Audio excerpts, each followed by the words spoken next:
Meanwhile, Indy was rocking last night. Did you guys watch this game?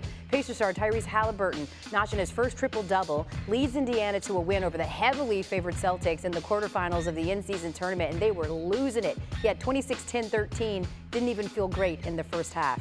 Here's Tony and Mike to talk more bonus hoops.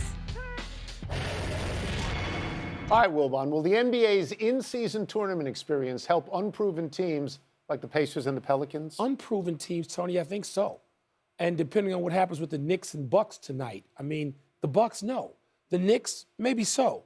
I mean, teams that haven't won. You look at Tyrese Halliburton and the Pacers, and I love the way they play for Rick Carlisle. They don't play any defense, but nobody plays offense as spectacularly so far as they do. And the same thing with a New Orleans team that's never healthy, but when healthy, together, you go, my God, like they're as good as anybody when out there. Those teams need to prove something to themselves first. And so I think it could help unproven teams. What do you think? So, well, I'm old and I don't really understand this tournament. I don't grasp it the way younger people grasp it. Yeah.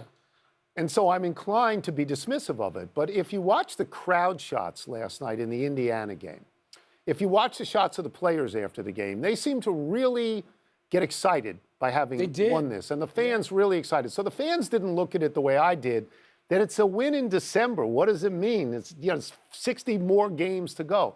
They seem to think it was important. So if we separate this out into teams that have not proven anything, and this is the thing that they can prove, that they can win an in-season tournament that hadn't been contested ever before, except in European soccer leagues. If they can win that, then I can see benefit for it there. And if that happens down the road, then I can see teams like Philadelphia and Denver, that didn't seem to care about it this year, caring about it down the road. Yeah, Denver shouldn't care about anything until we get to like May 1st.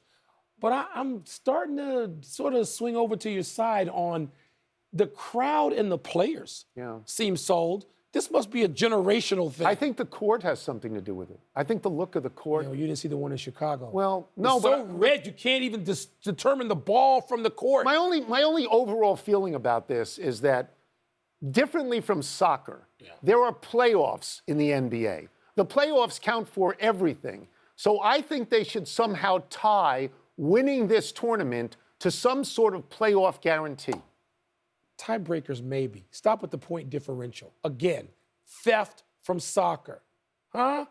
If it's so great, don't steal it from soccer. That's it. We're done. I don't understand that. If We're it's old. so great, steal it. Back to you. You should steal it. Don't steal it. Great. Steal Leave it alone. Leave it in Europe. By the way, Tony back in the studio for the first time since 2020. We love it here.